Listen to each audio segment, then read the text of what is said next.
Ahora en casa, con la proximidad de nuestros seres queridos, es muy necesario practicar nuestra tolerancia con los demás. Para lograr esto es fundamental tener empatía con quienes nos rodean. Esto es ponerse en los zapatos de los otros, no hacer lo que no queremos que nos hagan. Además, es una excelente oportunidad de practicar el aprendizaje colaborativo con nuestros familiares, lo que nos permitirá reforzar todo lo que aprendamos día con día y comprobar que para llegar al conocimiento hay muchos caminos. Estamos transitando por uno muy importante desde casa y con nuestras familias.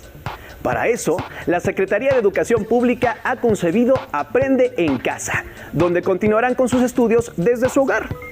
En esta nueva forma de aprender es muy importante ser disciplinado y cumplir con los horarios de sus clases. Es muy importante que preparen y enriquezcan su carpeta de experiencias de cada clase, pues al regreso a la escuela servirán para su evaluación.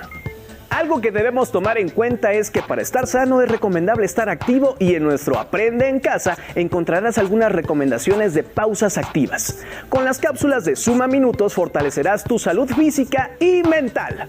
Por supuesto, no olviden continuar con sus hábitos de higiene y en su casa para evitar el contagio y propagación del COVID-19. Lavarse las manos frecuentemente durante 20 segundos. Estornudar o toser cubriéndose con la parte interna del brazo. Conservar siempre la sana distancia. Ahora, ya que tienen listos todos sus materiales para estudiar, ¡comenzamos!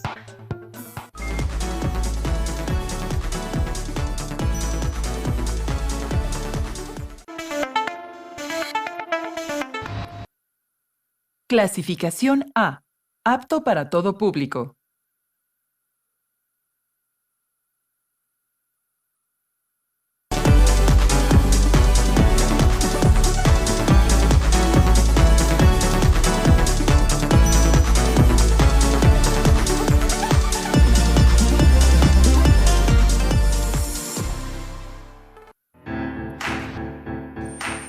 Secundaria primer grado. Lengua materna. Español. Es mejor buscar la fuente. Dar a conocer cómo delimitar el propósito de un tema para identificar las fuentes de información y cómo difundirlo.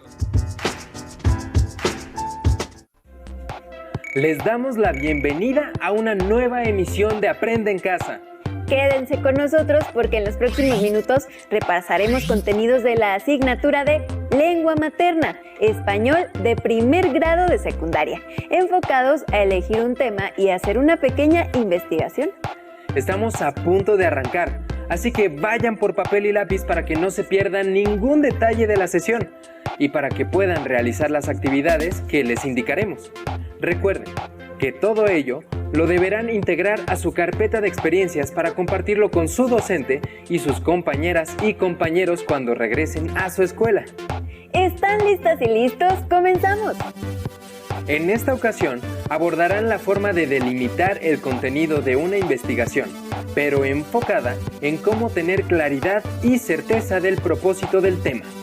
Recuerden que compartir los resultados de una investigación también implica un abanico de opciones para su difusión, siendo el reportaje una de las más completas, pues este tipo de texto se caracteriza por basarse en fuentes escritas, así como entrevistas, análisis de noticias e incluso uso de recursos literarios.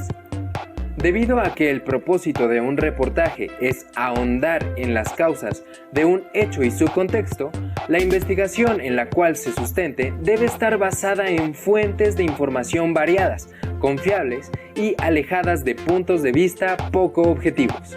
Con el propósito de que puedan conocer la experiencia de una periodista, así como el proceso que sigue para preparar un reportaje basado en una investigación, las y los invitamos a ver el siguiente video. A diferencia de otros sectores, en el caso del campo mexicano, las opiniones son realmente contrastantes. Hay quienes afirman, por ejemplo, que es muy temprano para hacer cualquier balance a fondo.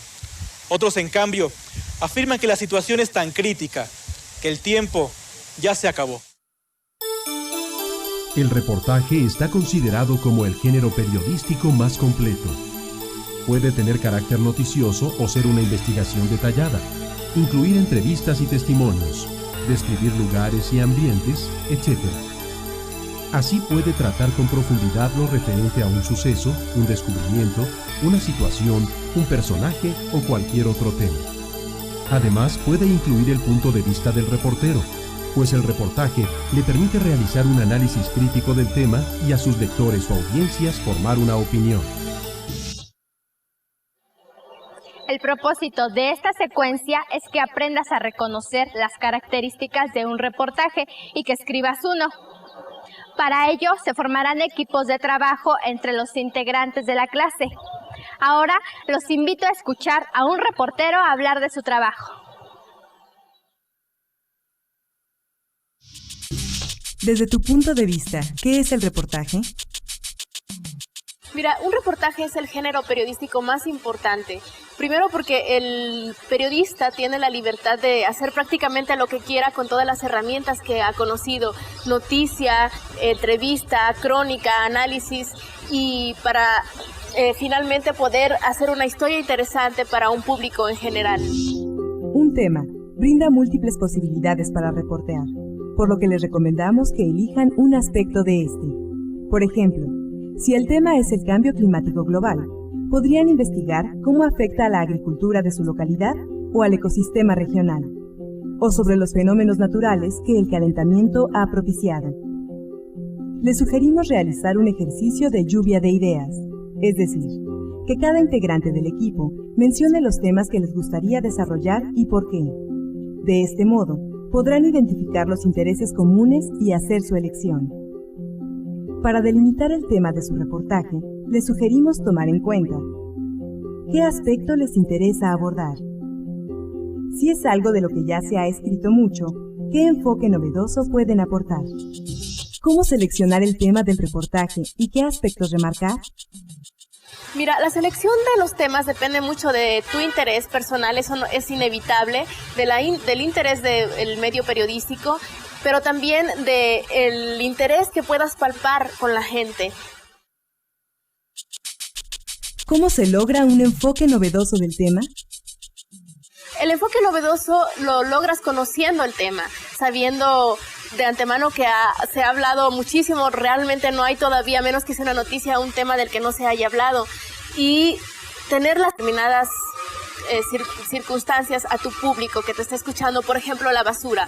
Se ha hablado de que hay acumulación de basura, de que no se sabe qué hacer con ella, de que la gente tiene que hacer conciencia, pero hay ciudades en México, por ejemplo Aguascalientes, que le ha dado el lado positivo a la basura. Está utilizando este sistema internacional de cuidar el medio ambiente y vende toda su basura a una empresa en Europa que está haciendo el proceso y que finalmente pudieron electrificar gran parte de su ciudad a través de estos bonos de basura. Ellos tienen un presupuesto similar a alrededor de $1 millón, que es su presupuesto anual, que lo sacan de la basura. Están duplicando su presupuesto a través de la basura.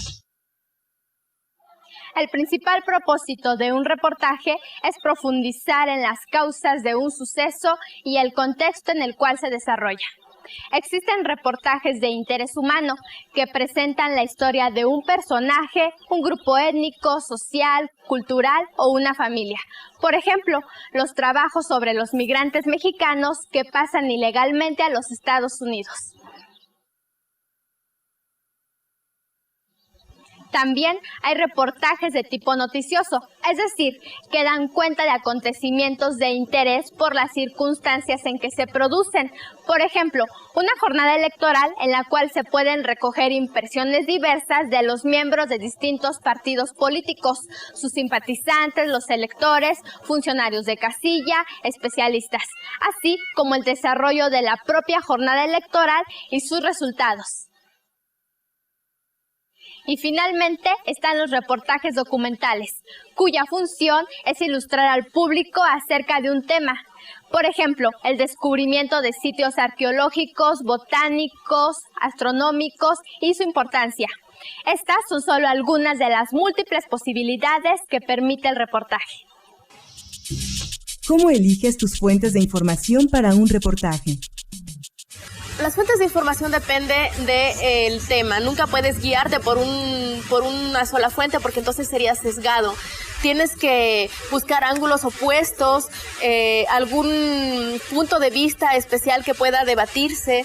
No sé, en la política, si están acusando a determinado funcionario de que está desviando recursos del erario para sus propios beneficios, tienes que, además de citar a la fuente que está haciendo la acusación, buscar al político, buscar a la gente de su partido, a la gente de oposición y tratar de averiguar si hay algo que sustente además de la política.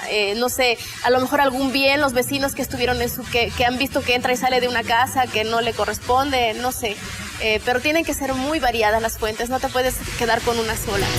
¿Sabías que Elena Poniatowska es una excelente reportera comprometida con causas sociales, que en 1968 escribe La Noche de Tlatelolco, donde da a conocer los testimonios de quienes vivieron la violenta represión a un movimiento social?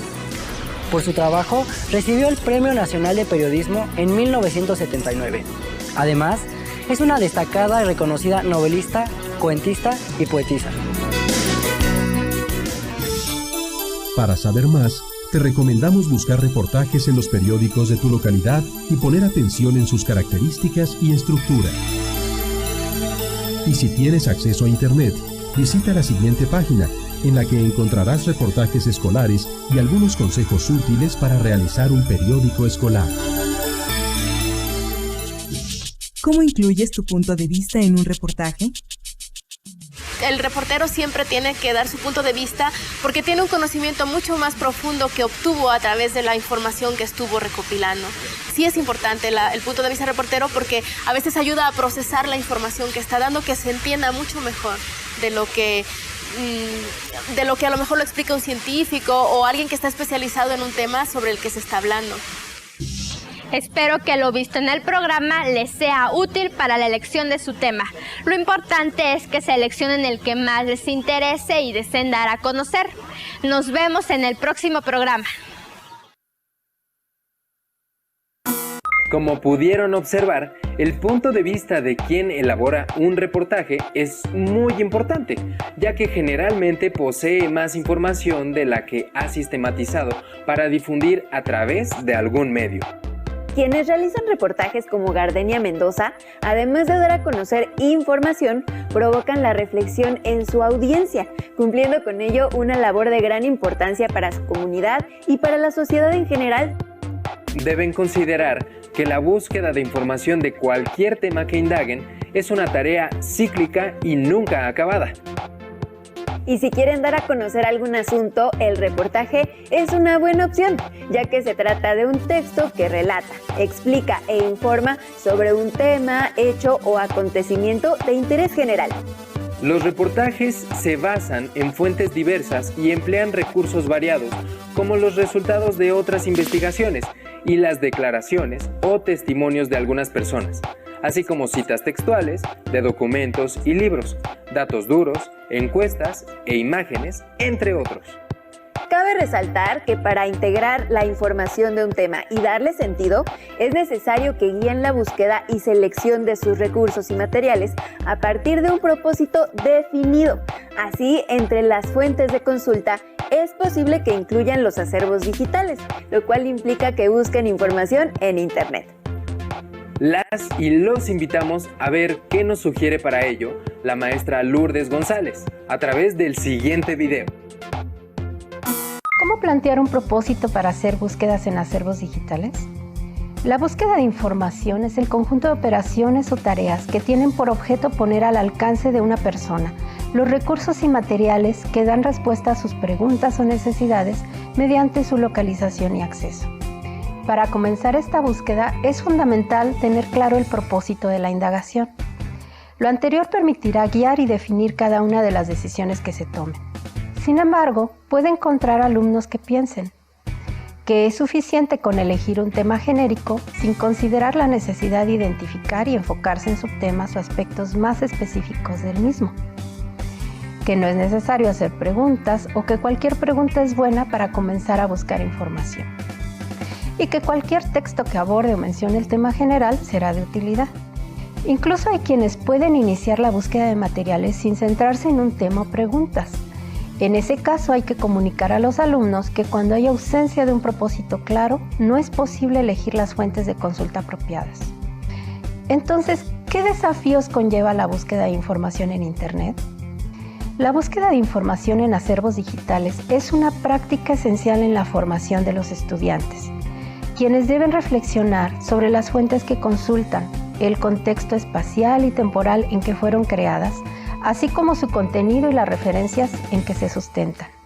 Asimismo, es indispensable que los alumnos tengan un propósito de lectura específico y sepan cómo buscar, seleccionar y evaluar la calidad de la información digital. Para enfrentarse a estas tareas, los estudiantes tienen estos desafíos. Dar sentido al contenido. Los buscadores rastrean los términos que introduce el usuario sin reparar en su significado o contexto. Interpretar información fragmentada y descontextualizada. Un buscador ofrece páginas con muchas entradas distribuidas linealmente y con la misma apariencia. Es entonces que el lector debe discriminar cuáles son entradas que pudieran responder a su propósito de búsqueda. También se trata de que integren la información. Para ello es necesario leer otros textos vinculados y seguir un complejo proceso de elaboración para leer textos de distintos tipos de contenidos y disciplinas. Y el último desafío es tener conocimiento de instituciones y autores que sustenten la información. Entonces, ¿qué tareas se deben realizar para buscar información en acervos digitales?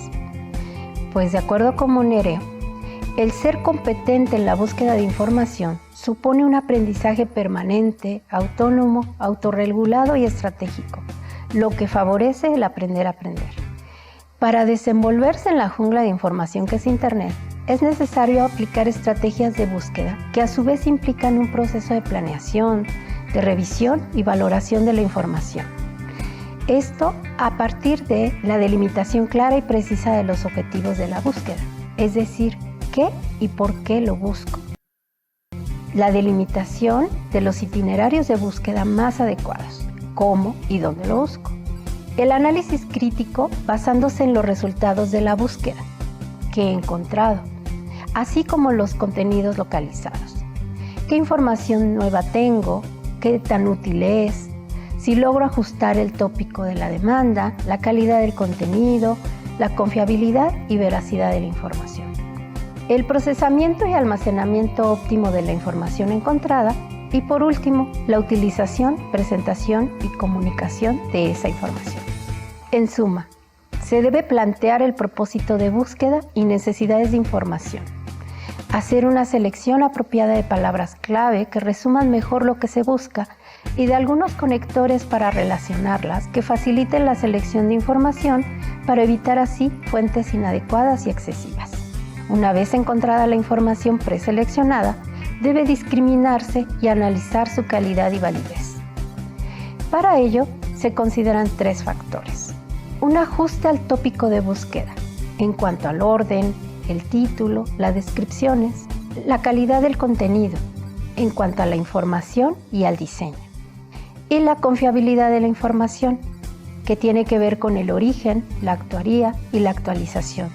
Con estos indicadores, los alumnos podrán entender el sentido de la actividad y su importancia en la toma de decisiones previas al proceso de búsqueda, con una actitud más crítica y selectiva ante la información que usan para la realización de una tarea.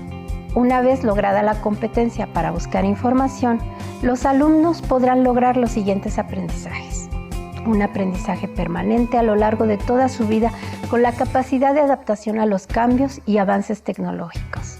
Un aprendizaje autónomo, no autodidacta en su inicio, ya que se requiere de la mediación y guía de otros más expertos, como usted, para después pasar a una real autonomía. Y un aprendizaje autorregulado y estratégico, con la capacidad de tomar decisiones sobre qué, cómo, cuándo y dónde aprender en cada momento de acuerdo con el contexto de aprendizaje. Como han podido observar, cuando se trata de hacer consultas y búsquedas en Internet, es importante sortear varios desafíos.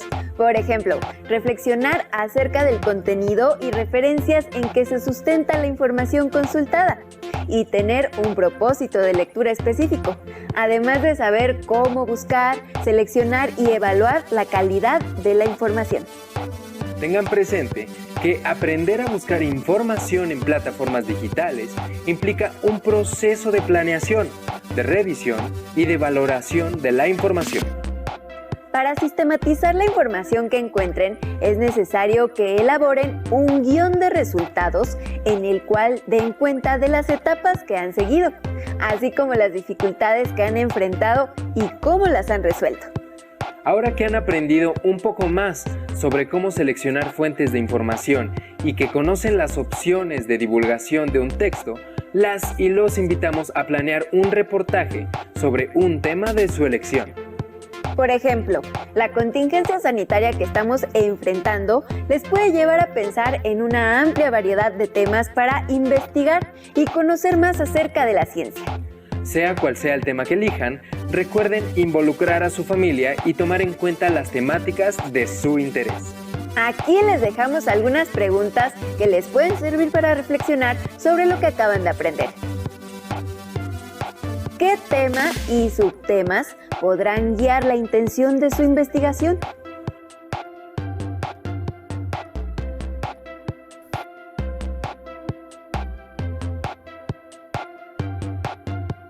¿Con qué propósitos de lectura evaluarán la calidad de su información?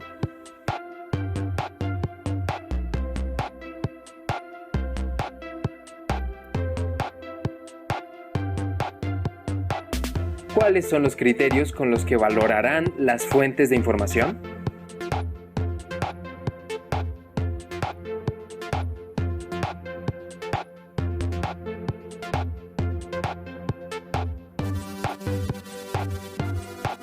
En caso de que decidan incluir acervos digitales, ¿por qué los elegirán?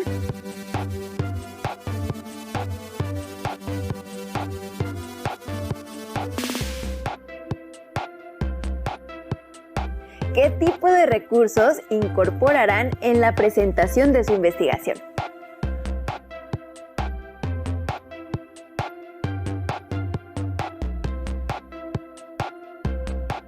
A partir de las preguntas anteriores, elaboren una nota de planeación e intégrenla a su carpeta de experiencias. Para enriquecer los contenidos de esta sesión, les recomendamos el libro Compartir la ciencia de los autores Lidia Barajas y Sergio de Regules, el cual trata sobre el lenguaje de la ciencia y las características que deben tener los textos científicos y de divulgación.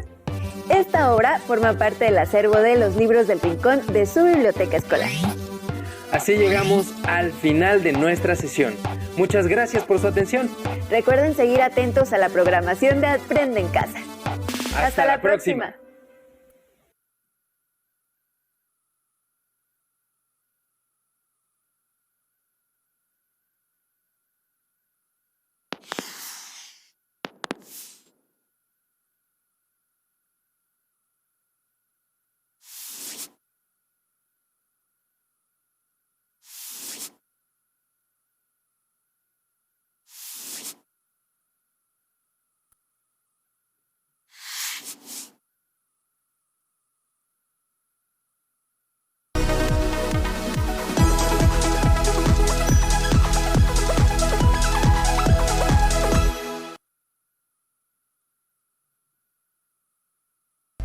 ¿Qué es tu carpeta de experiencias?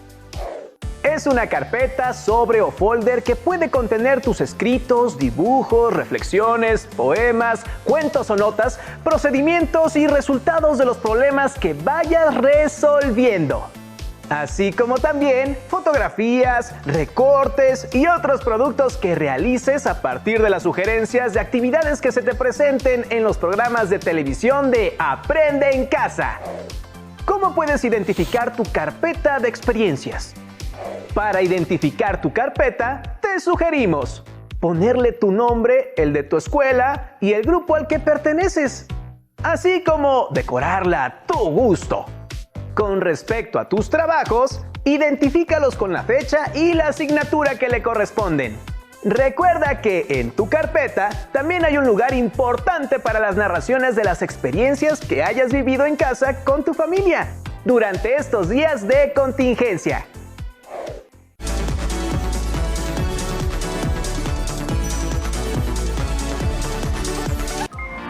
Los programas de Aprende en Casa para secundaria contienen lo más importante de los temas de cada asignatura y son una excelente manera de aprender. Por eso te invitamos a que las conozcas y si quieres saber más, las puedes consultar en la página que aparece en pantalla.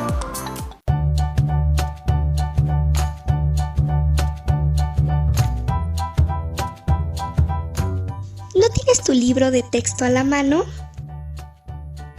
Llámanos y te apoyamos. 55 36 01 75 99 o al 800 288 66 88.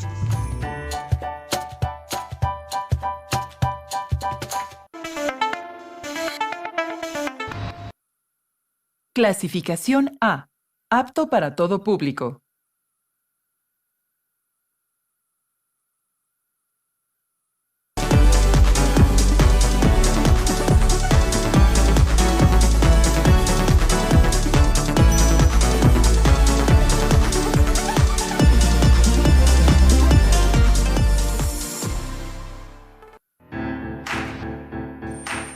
Secundaria primer grado.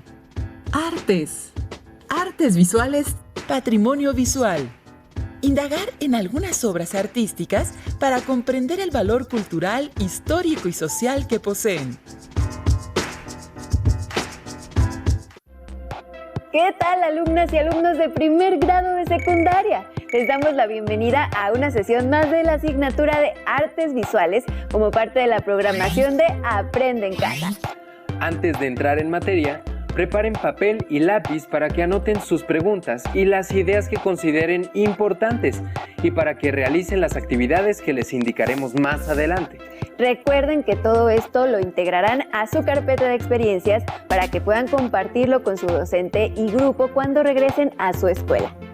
Entrando en materia, en esta sesión revisarán un tema de interés para todas y todos. Nos referimos a las manifestaciones populares como parte del patrimonio y la diversidad cultural de nuestro país.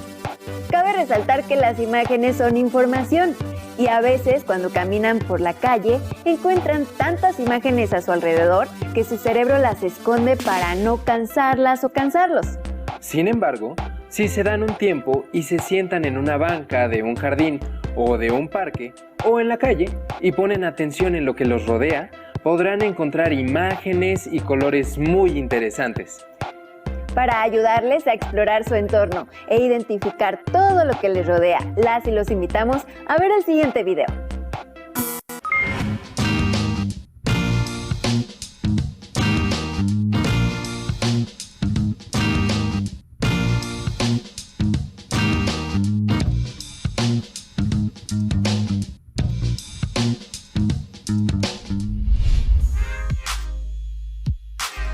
Vamos a observar con atención esta obra.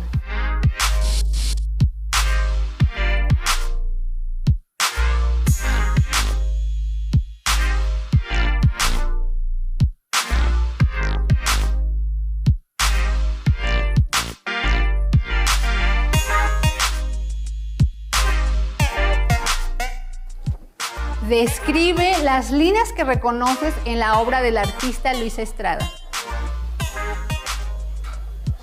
Hay líneas paralelas, líneas curvas y líneas perpendiculares. Sí. Las líneas son de distintas cualidades. Hay unas muy gruesas, pero también hay unas muy delgadas.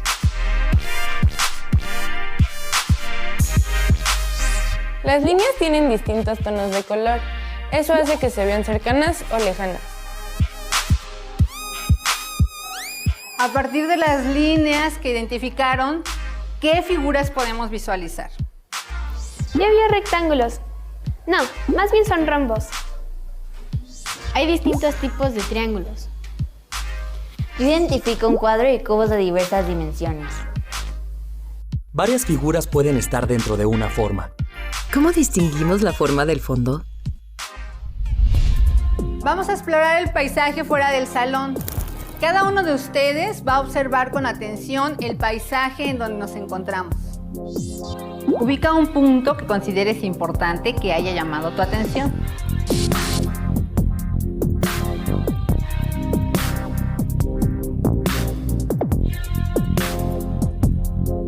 Elige un color, traza un punto en el cuaderno y a partir de ahí vas a dibujar las líneas que observes y que consideres que pueden ser importantes.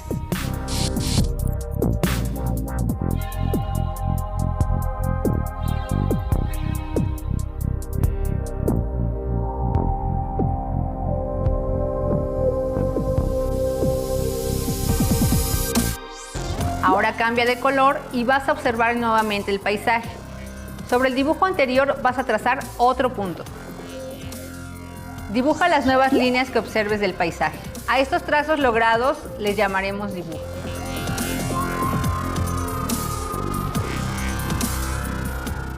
Ahora vas a intercambiar con algún compañero tu dibujo. Observa este nuevo dibujo e identifica qué figuras ves y con ellas dibuja distintas formas.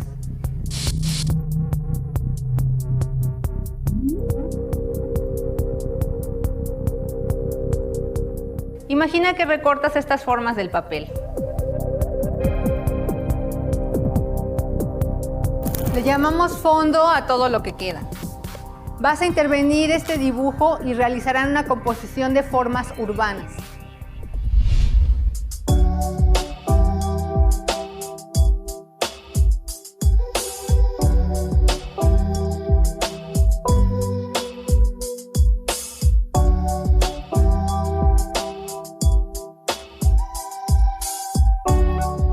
Van a intercambiar nuevamente su dibujo.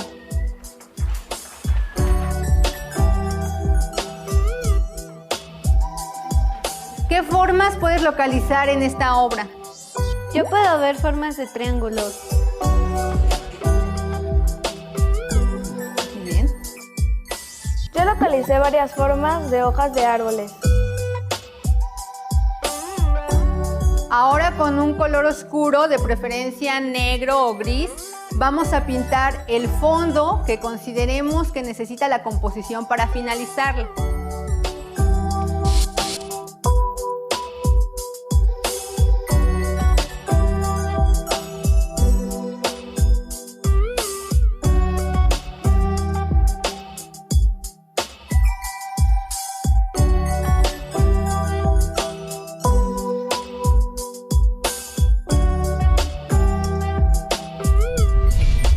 ¿Qué decisiones tomamos para dibujar el fondo?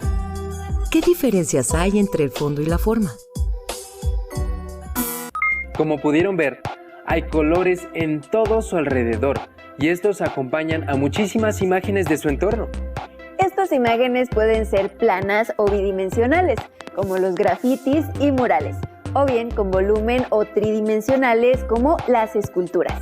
La mayoría de estas obras tienen un significado muy especial para nuestra cultura, pues reflejan nuestra forma de vivir y de pensar, así como nuestros sentimientos e intereses.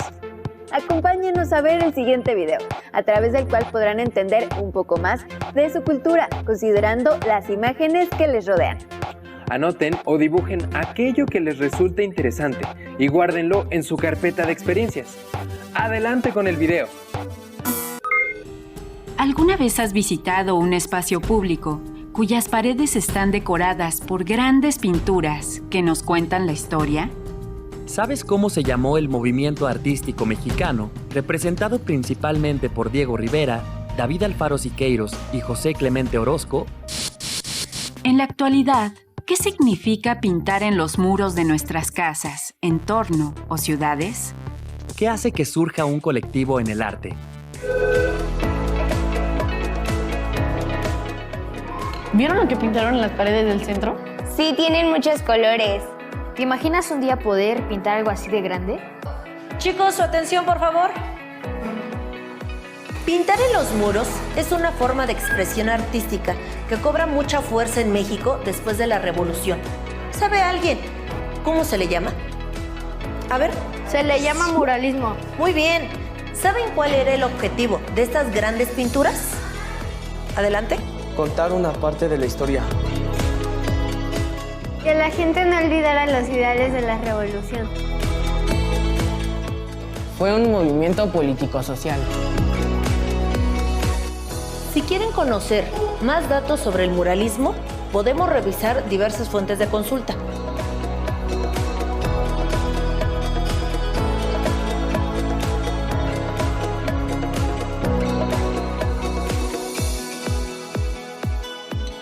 En la actualidad, ¿cómo son nuestros murales? Tienen otros temas como la ecología. Muchos están hechos con pinturas en aerosol. Se hacen en las bardas de las casas y en las calles. ¿Qué elementos necesitamos pintar en nuestro mural para que tenga las características de nuestro contexto? Con todo lo que hemos hablado, ¿qué es el arte colectivo? El arte colectivo es el resultado del trabajo realizado entre un grupo de artistas. Pueden utilizar técnicas variadas y pertenecer a disciplinas distintas. Igualmente, es posible que se integren varias ideas y mentes trabajando para un mismo fin. Para pintar un mural, es necesario partir de una idea y realizar una serie de bocetos antes de trazar algo en el muro. Si quisieran decirle a alguien cómo es la vida hoy, ¿qué pintarían?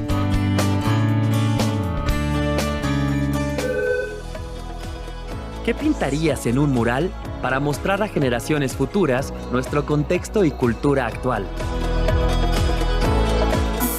A lo largo del tiempo, nuestra cultura e identidad, así como los grandes personajes de nuestra historia, han sido plasmados en imágenes y en otras artes como la danza, la música y el teatro, en diferentes espacios de nuestro entorno.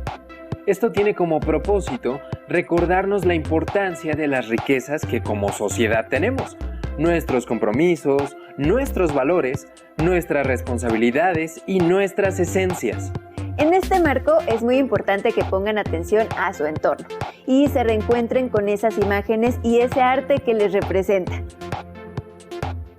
Para ello, las y los invitamos a que hagan memoria y recuerden aquellas imágenes que crean que signifiquen algo especial para su comunidad.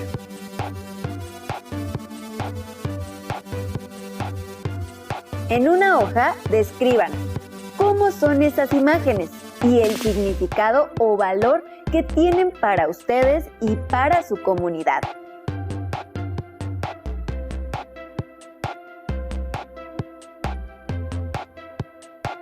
¿Por qué es importante que recuerden la historia por medio de imágenes?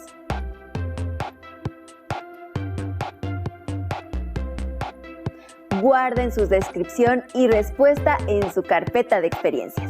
Ahora, las y los invitamos a ver un video en el que encontrarán lugares donde se exhiben algunas obras de arte. Pongan mucha atención y piensen por qué esas obras se encuentran en ese sitio y no en otro. Anoten la información que consideren importante y acompáñenla con pequeñas ilustraciones o recortes de revistas y periódicos. Esto también irá en la carpeta de experiencias. ¡Corre video!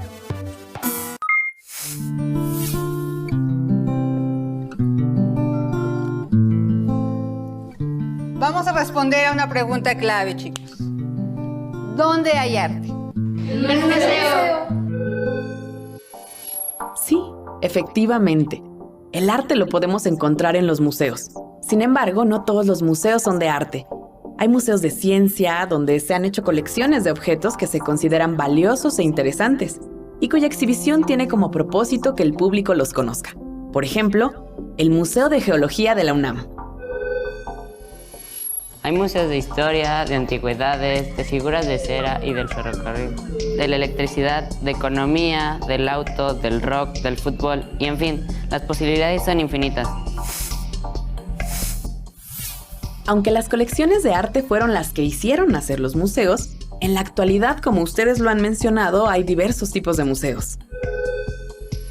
Fue en la antigua ciudad de Alejandría, en el año 280 a.C., donde se fundó el primer museo. Su función era exhibir la colección de arte del gobierno, así el pueblo podía disfrutar las obras, y al mismo tiempo el museo se encargaba de preservar y promover su estudio. Estas funciones continúan hoy. Los museos resguardan, protegen y conservan obras de arte muy valiosas, así como objetos o monumentos históricos, con la finalidad de que puedan ser conocidas y contempladas por todos. Además, se realizan tareas de exhibición, investigación y difusión. México tiene excelentes museos de arte prácticamente por todo el país. Uno de los más emblemáticos es el MUNAL, el Museo Nacional de Arte, que resguarda obras de arte producidas en México entre la segunda mitad del siglo XVI y la primera mitad del siglo XX. Entre sus colecciones permanentes más importantes se encuentra la obra del formidable paisajista mexicano José María Velasco. Llamamos colección permanente a la que pertenece al museo y se exhibe todo el año. Los museos también tienen exhibiciones temporales, que solo están por un tiempo breve en ellos. El Museo Local de Artes e Industrias Populares de Pátzcuaro tiene importantes exposiciones temporales. Fue creado por el presidente Lázaro Cárdenas para reivindicar el valor económico y estético de los artesanos purépechas. Aunque cuenta con una exposición permanente, la obra artesanal indígena de todo el país ha visitado temporalmente sus salas, como una expresión de la riqueza cultural de México a lo largo del tiempo. A través de las obras artísticas y objetos culturales que encontramos en los museos, podemos comprender el modo de ver la vida de nuestra propia cultura y las otras, por muy remotas en el tiempo o en la geografía que se encuentren.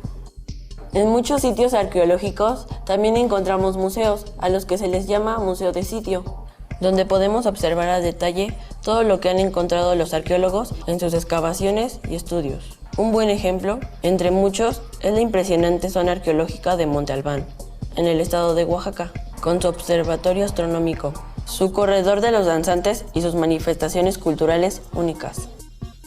Con frecuencia el mismo museo puede ser una obra de arte. Es el caso de la Casa Museo Anahuacalli, cuyo edificio recuerda las formas de las ciudades antiguas de Teotihuacán y Palenque.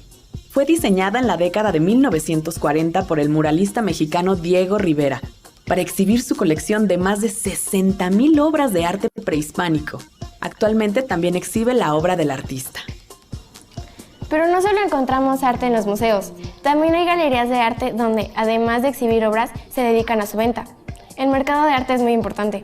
Además de estos espacios, cualquier lugar se puede convertir en un lugar de encuentro entre un creador y un espectador. La ciudad está llena de arte, y lo podemos encontrar en el metro, en las plazas públicas, en la arquitectura, en la escultura monumental y en el arte decorativo de todo tipo.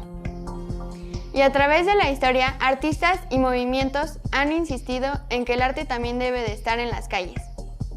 Un ejemplo es el muralismo mexicano, que concebía que el arte debía ser público, popular y con libre acceso a cualquier persona. Este movimiento artístico creó muchas obras en espacios públicos de afluencia masiva, como la UNAM o el Mercado Abelardo Rodríguez. En los últimos años el street art o arte urbano o arte callejero ha tomado las calles de todas las grandes ciudades para construir obras artísticas, a veces de manera ilegal, a veces patrocinada por el mismo gobierno. ¿Y a ti? ¿Qué obras de arte, monumento u objetos de nuestro patrimonio cultural te han gustado más? Algo muy interesante es que el arte no solo existe en los museos, sino también en las calles. Para muchas y muchos artistas, el arte debe ser público y de libre acceso, y estar al alcance de todas las personas, con el fin de que éstas, a su vez, no sean solo espectadoras, sino creadoras de sus propias obras, y con ello podamos tener una versión de la historia cada vez más completa. A continuación, les presentamos un video más. Pongan mucha atención, pues les orientará sobre cómo elaborar una obra colaborativa, información que requerirán más adelante. ¡Regresamos!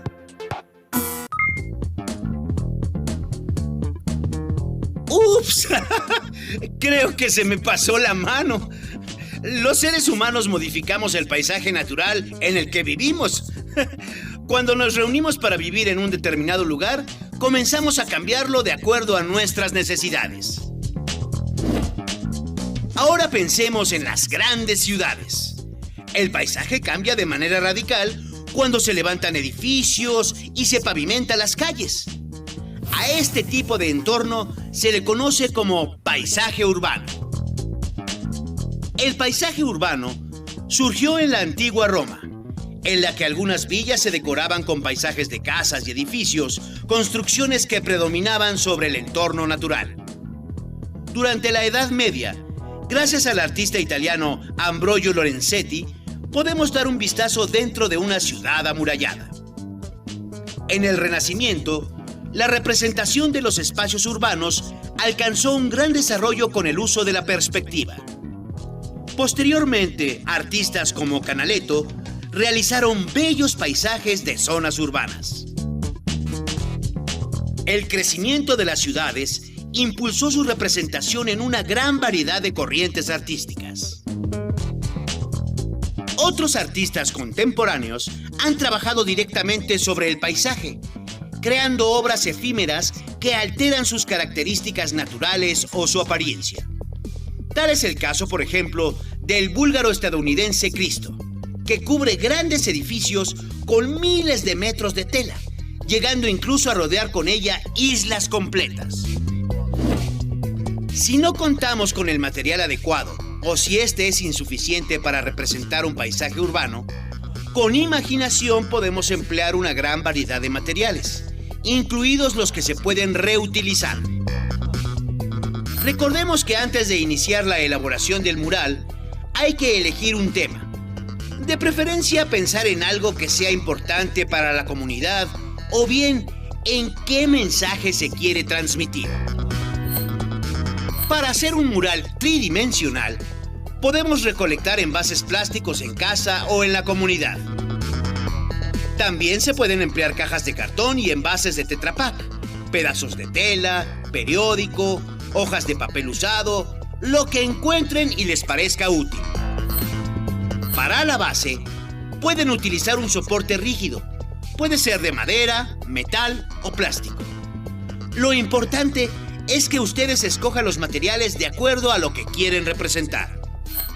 Cuando tengan todos los materiales, hagan una composición con ellos. Píntenlos, péguenlos, recórtenlos o únanlos como mejor les parezca. Y no se olviden de aprovechar los recursos a su disposición. Ahora, con base en la información que ya vieron y toda su imaginación, junto con su familia, piensen en algún tema que les parezca interesante, como la salud, la convivencia familiar o su propia historia en estos días, y elaboren un mural colectivo utilizando objetos que puedan reciclar. El arte les sirve para expresar de manera libre, creativa y divertida todo aquello que quieren decirle al mundo, inclusive esas cosas que les cuesta expresar con palabras.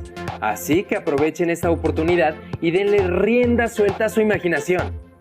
Después, tomen una foto de su mural y guárdenla en su carpeta de experiencias, junto con todo el material que generaron. Pueden mostrar esa foto a su familia y cuando regresen a clases podrán compartirla con sus compañeras, compañeros y docente. Si quieren conocer más sobre el muralismo y el patrimonio visual, les recomendamos el libro titulado Libros Pintados, Murales de la Ciudad de México, de José Luis Trueba Lara.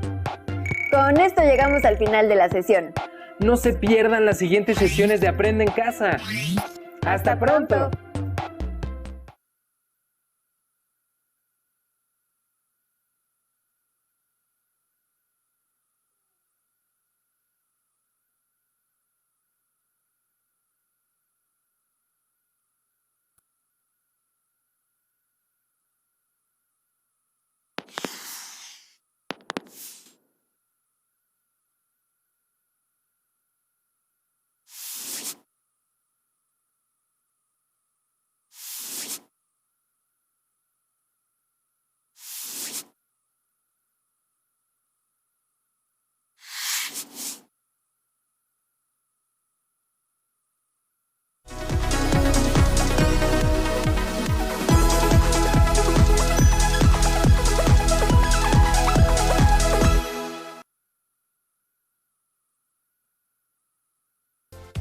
¿Cuál es la función de tu carpeta de experiencias? Funciona como una valiosa herramienta que te permitirá guardar, ordenar y sistematizar los productos que realices día con día, como escritos, dibujos, reflexiones o resolución de problemas, entre muchos otros que realices en tu casa durante este periodo de emergencia para fortalecer tus aprendizajes. Además, te permitirá consultarlos en el momento que consideres adecuado para enriquecerlos, ampliarlos o modificarlos conforme avances en tus saberes. Es importante tener presente que los productos de tu carpeta los puedes mejorar cuando alguien de casa te da sus puntos de vista. Tal vez te sorprendas o tú sorprendas a los demás. También funcionará para que cuando regreses a clases, tus maestras y maestros puedan valorar tus experiencias de aprendizaje en casa.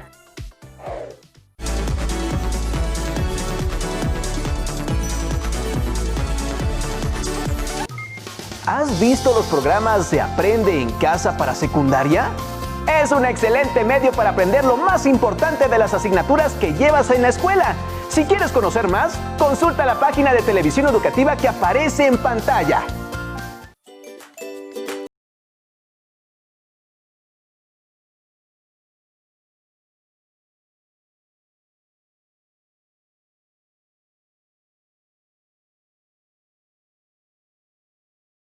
Maestro, esta pausa activa se denomina movilizando el cuerpo. El objetivo de la misma es que el alumno logre enfocar su atención de mejor manera y el propósito de esta es realizar la mayor movilización de segmentos corporales a través de secuencias de ejecución de los patrones básicos de movimiento.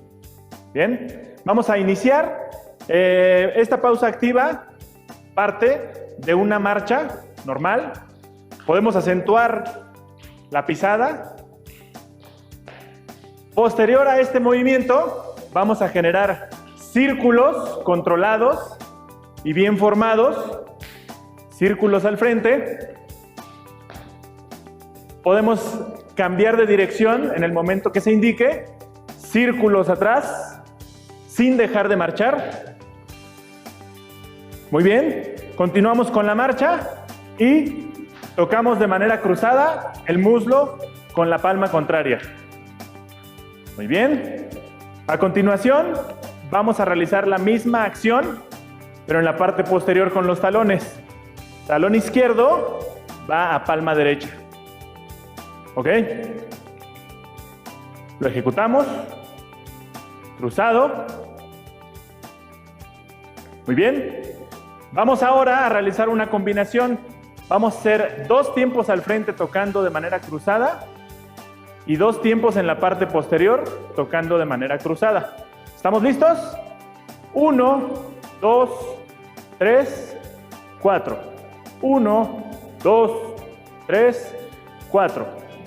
Muy bien. Ahora vamos a cambiar de ejercicio. Lo vamos a hacer un poquito más intenso. Vamos a movilizar todo el cuerpo a través de pequeños saltos sobre las puntas de los pies. Vamos a comenzar a saltar. Muy bien. Y vamos a combinar ahora con aplausos al frente. Únicamente aplausos al frente. Sin dejar de saltar. Muy bien. Ahora vamos a combinar este ejercicio, los aplausos al frente, con un aplauso atrás al mismo tiempo que seguimos saltando. ¿Listos? Saltamos. 1, 2. 1, 2. 1, 2. Muy bien, ahora vamos a modificar el ejercicio y los aplausos se van a llevar a cabo arriba y abajo. ¿Estamos listos? 1, 2, 1, 2, 1, 2, 1, 2. Muy bien, ahora vamos a hacer un poquito más difícil el ejercicio porque vamos a involucrar el equilibrio. Entonces vamos a suspender una pierna en el aire y vamos a aplaudir abajo y arriba. Vamos a hacerlo en 3 tiempos y posterior a esos 3 tiempos cambiamos la pierna. ¿Listos? 1, 2, 3 y cambio. 1, 2, 3 y cambio. De igual modo que el ejercicio anterior, podemos ir aumentando el grado de dificultad, incrementando la velocidad del ejercicio. Muy bien, pues esto fue la pausa activa de movilizando el cuerpo. Gracias.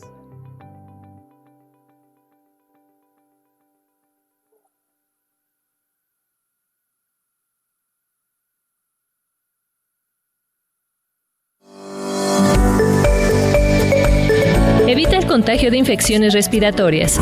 Lávate las manos frecuentemente. Evita el contacto con personas con síntomas de gripe o resfriado. Al toser o estornudar, cubre boca y nariz con la parte interior del codo o con un pañuelo desechable. Si estás enfermo, no salgas de casa. Limpia y desinfecta objetos y superficies. Llama a la línea especial de atención y dudas 800 44 800.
La importancia del comercio internacional y de los tratados y áreas del libre comercio.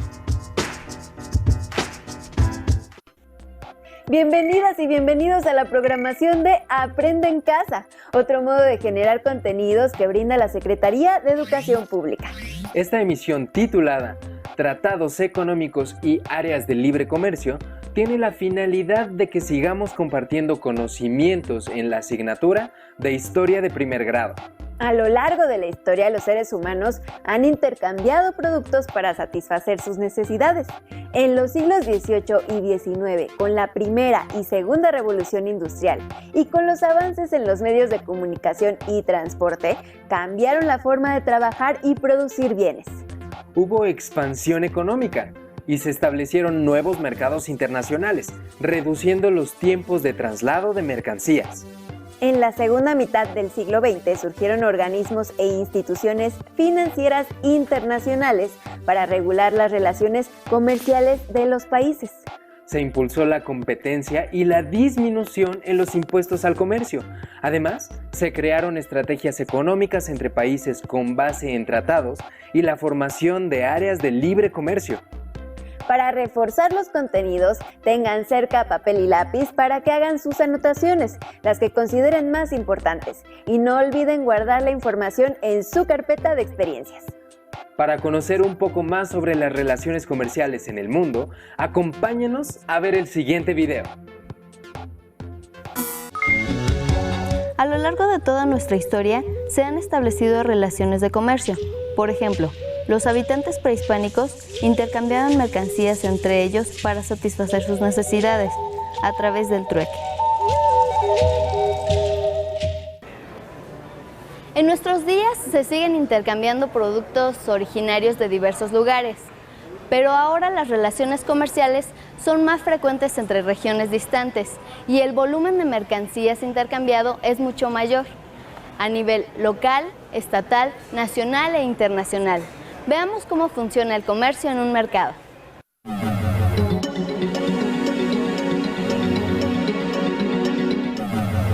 Pásele, pásele, ¿qué va a llevar? Pura calidad. Oiga, nada más.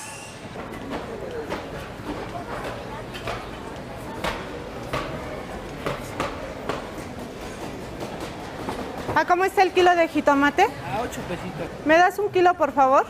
Sí.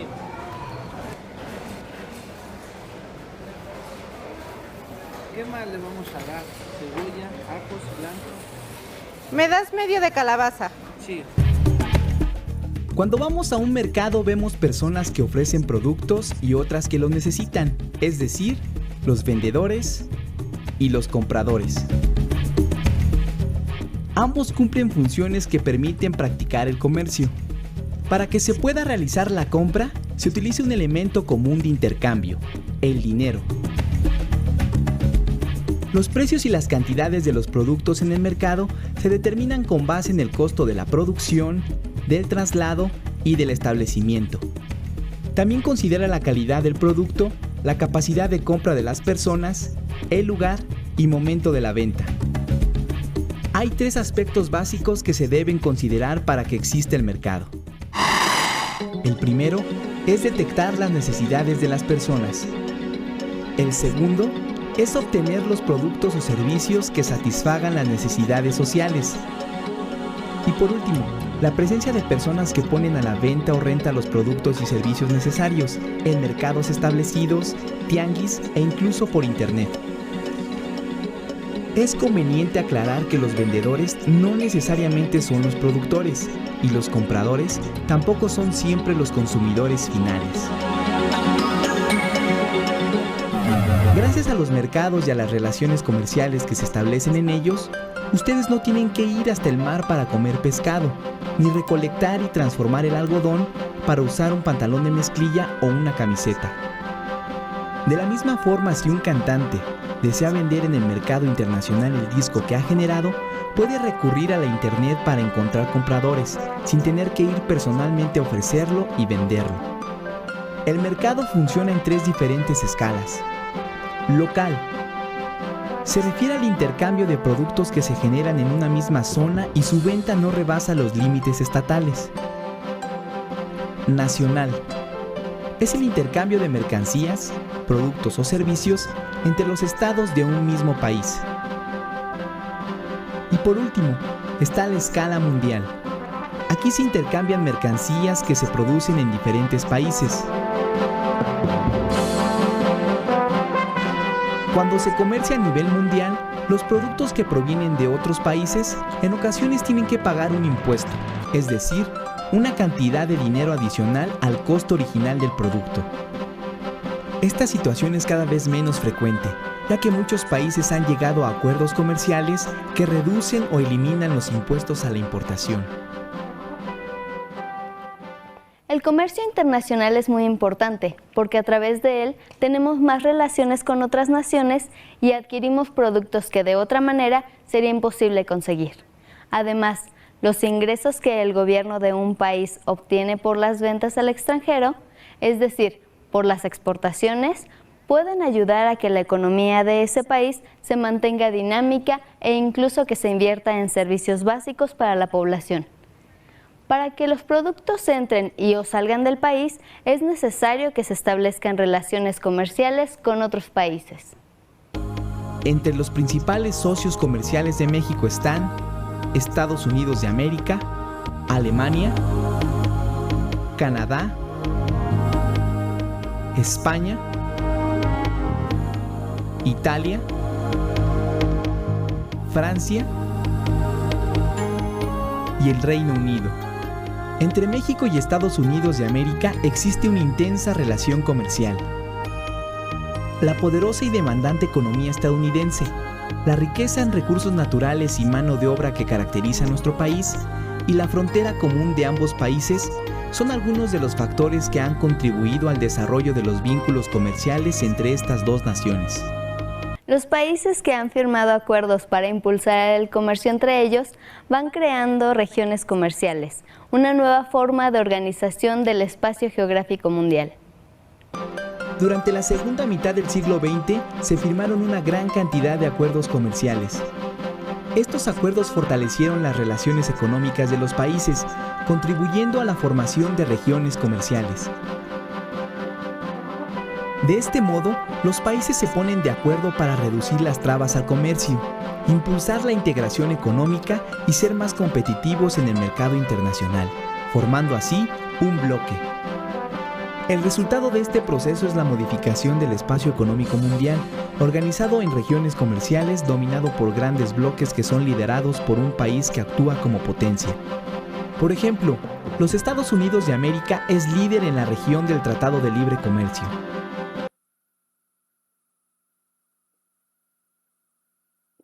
Brasil en el Mercosur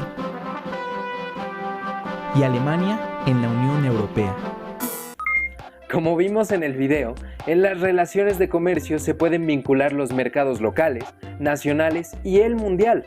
Asimismo, establecer acuerdos, tratados y regiones comerciales. Los acuerdos, tratados y la conformación de regiones comerciales buscan integrar los mercados del mundo y estandarizar el consumo, impulsado por los avances científicos y tecnológicos, principalmente en los medios de comunicación y transporte. Los productos que consumimos como la ropa, alimentos, aparatos electrónicos, en su mayoría están hechos en otros países, porque el proceso productivo se lleva a cabo en diversas etapas y en varios lugares, donde las empresas transnacionales requieren obtener la materia prima, instalar plantas de producción o mano de obra barata. Para reflexionar sobre la importancia del comercio internacional y acuerdos y tratados comerciales que forman áreas de libre comercio, así como la interdependencia económica, acompáñenos a ver el siguiente video. Hecho en Taiwán, hecho en China, hecho en Alemania. ¿Qué tal, internautas? ¿Alguna vez se han preguntado cómo llegan las mercancías que vienen del extranjero a nuestro país? ¡Hola, Tlali! Hola a todos. La respuesta a tu pregunta tiene que ver con el comercio internacional, Edmundo. Aquí tengo un video sobre el tema.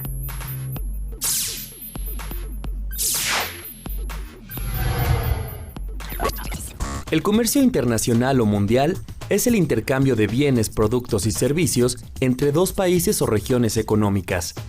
En este proceso, las naciones involucradas se ajustan a las leyes y regulaciones de cada país a través de aduanas e impuestos. Parte de la idea de que los países que poseen bienes y servicios los produzcan y los vendan a otros que carecen de ellos. El comercio internacional es causa y efecto de la interdependencia entre las naciones, así como de los avances en tecnología, ciencia, transporte y comunicaciones. Cada país tiene aduanas en sus fronteras, puertos marítimos y aeropuertos. A través de ellas registra, administra, regula y cobra el paso tanto de personas como de bienes y mercancías, nacionales o extranjeras. Aplica impuestos llamados aranceles a las importaciones, es decir, a los productos que vienen de otros países con el fin de obtener ingresos o para proteger a sus industrias de la competencia extranjera. La Organización Mundial de Comercio se encarga de administrar los acuerdos comerciales negociados por la mayor parte de los países del mundo.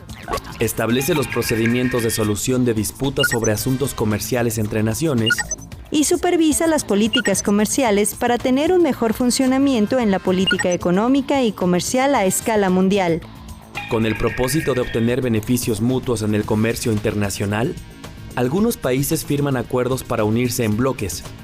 Estos pueden ser en forma de áreas de libre comercio, zonas en donde los bienes circulan libremente sin pagos de aranceles. Su propósito es fomentar la producción industrial de los países miembros, aprovechan las ventajas de cada uno, promueven una competencia justa y fomentan la cooperación, como el caso del Mercado Común del Sur. Uniones aduaneras. Son zonas de libre comercio donde los bienes de los países miembros transitan libremente dentro de sus territorios. Facilitan el movimiento fronterizo de mercancías. Un ejemplo es la Unión Aduanera de África Austral. O bloques creados para comercializar determinados productos, como la Organización de Países Exportadores de Petróleo. Ahora bien, existen relaciones de interdependencia económica en donde los países que basan su economía en la industria y no tienen materias primas para elaborar sus productos requieren comprarlas a otras naciones. Y estas, a su vez, generalmente en vías de desarrollo, necesitan comprar a países desarrollados los productos manufacturados que no pueden fabricar. Pero estas relaciones de interdependencia no son necesariamente equilibradas. En la mayoría de los casos, las materias primas se venden a precios bajos y los productos elaborados a precios altos. Lo que implica atraso y desigualdad en los países productores de materias primas. Con el desarrollo tecnológico, los países industrializados se han convertido en prestadores de servicios. Esto ha generado que la producción de bienes manufacturados se traslade a otros países llamados emergentes, como China, y transforme las relaciones de interdependencia. El comercio internacional aumenta la competitividad, genera empleos, inversión, pero a la vez genera una interdependencia entre los países. Así es. El comercio internacional contribuye al desarrollo económico de los países, aunque no en la misma proporción en todos. Algunos obtienen más beneficios que otros. Es necesario que los países dependientes inviertan tanto en desarrollo de tecnología como en investigación, para que no solamente vendan sus materias primas, sino bienes transformados. Gracias por la información, Tlali. Es un gusto colaborar. ¡Saludos! Gracias por acompañarnos, internautas. Nos vemos en el camino. Como pudieron observar, el comercio internacional crea interdependencia económica entre los países y se han firmado tratados comerciales para formar áreas de libre comercio y uniones aduaneras, con el objetivo de fomentar los flujos comerciales. En las últimas décadas, el comercio internacional se ha intensificado considerablemente, impulsando nuevas formas de consumo y venta de productos. Los acuerdos, tratados y regiones comerciales influyen en muchos ámbitos del desarrollo de las naciones y en la vida de las personas, pero para que el comercio se lleve a cabo necesita de medios de transporte y comunicación. Veamos el siguiente video. Hola, internautas. Observen el tráfico aéreo que hay en Europa en un día de verano.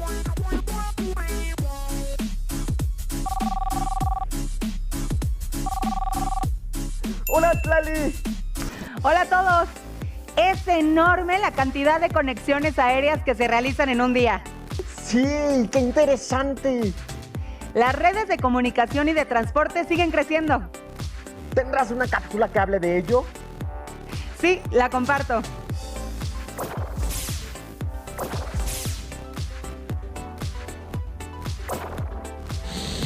Las redes de comunicación y de transporte son fundamentales en un mundo donde la interdependencia económica entre las naciones es cada vez mayor. Los transportes marítimo, terrestre y aéreo son los encargados del traslado de mercancías de su lugar de producción a los centros de consumo. El transporte marítimo desde hace siglos ha permitido el establecimiento de relaciones comerciales entre los continentes. Tiene la ventaja de que puede transportar grandes cantidades de mercancía desde distancias lejanas a bajo costo. Su desventaja es el tiempo que le lleva a hacerlo. Por ejemplo, un viaje de Europa a América se realiza en promedio en 15 días. Aún así, representa la principal opción en el traslado internacional de mercancías. Más de 2/3 del intercambio entre naciones se lleva a cabo por esta vía, que une los centros de producción de materias primas con los centros económicos. Las principales rutas marítimas son Europa y América, que se vinculan por el corredor transatlántico. América y Asia, a través del corredor transpacífico. Y Europa y Asia, entre el Océano Índico y el Mar Mediterráneo. Las tres rutas tienen sitios de paso donde el tránsito de los buques se vuelve lento. Estos lugares son el Canal de Panamá, que permite el acceso entre los océanos Atlántico y Pacífico. El Canal de Suez, que une el Mar Mediterráneo con el Mar Rojo. Esta vía artificial se encuentra en territorio egipcio. Y el Estrecho de Malaca, el cual vincula los océanos Índico y Pacífico. Se localiza en el sureste asiático, entre la península de Malasia y la isla de Sumatra. Por su parte, el Estrecho de Hormuz une al Golfo Pérsico con el Mar de Arabia y el Golfo de Omán. Es un lugar estratégico para el transporte de los energéticos de Oriente Medio. Cuando las embarcaciones llegan a los puertos, descargan los contenedores sobre el transporte ferroviario, que junto con las carreteras, forma parte de los medios de transporte terrestre. El ferrocarril es útil para mover cargas de elevado tonelaje dentro de un mismo continente a bajo precio. Algunas de las principales regiones con amplia red ferroviaria en el mundo son el continente europeo, Estados Unidos de América, Rusia, China, India y México. Las carreteras son el medio más usado para el traslado de personas y mercancías al interior de cada país. Las naciones de Europa Occidental, Estados Unidos de América y Japón cuentan con la mayor densidad carretera. La red de transporte aéreo ha crecido gracias al desarrollo de la tecnología y la globalización. Es la mejor opción para envíos urgentes como productos médicos y farmacéuticos. La principal ventaja de las aeronaves es la rapidez con la que realizan viajes sin interrupciones. Por la ruta más corta, sobre mares y montañas, transportan personas y productos al interior y exterior de cada país. Sin embargo, su servicio es costoso. Está condicionado por el clima y no es apto para trasladar mercancías en grandes cantidades ni productos de gran peso. Algunas de las principales regiones en el mundo con más líneas y rutas aéreas son Europa Occidental, China, Japón y Estados Unidos de América. Las redes de comunicación y transporte son esenciales para el comercio nacional e internacional. Además, trasladan personas de un lugar a otro. Muchos son turistas o viajan por negocios, lo que favorece el desarrollo económico mundial. ¿Qué medios de comunicación y transporte se utilizan para el traslado de mercancías en su comunidad? Gracias, Lali. Ha sido un placer.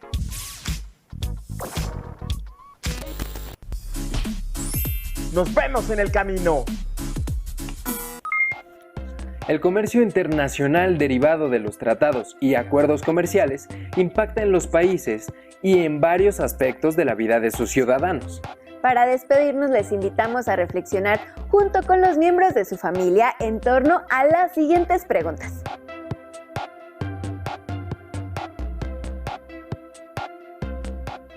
¿Cómo influyen los acuerdos y tratados comerciales en el comercio internacional?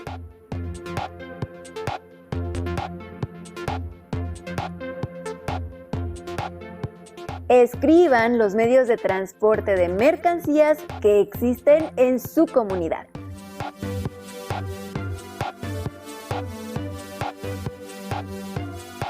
Platiquen con su familia y anoten las reflexiones, respuestas y actividades en su carpeta de experiencias para que al regreso a las actividades escolares las compartan con su docente. Si quieren adentrarse más al tema del comercio, les recomendamos leer el libro Pagar y Cobrar de María Antonia García Fuentes. En él descubrirán la historia del dinero y el comercio. Esperamos que el tema haya sido de su interés. Los esperamos en la próxima emisión de Aprende en Casa. ¡Hasta la próxima!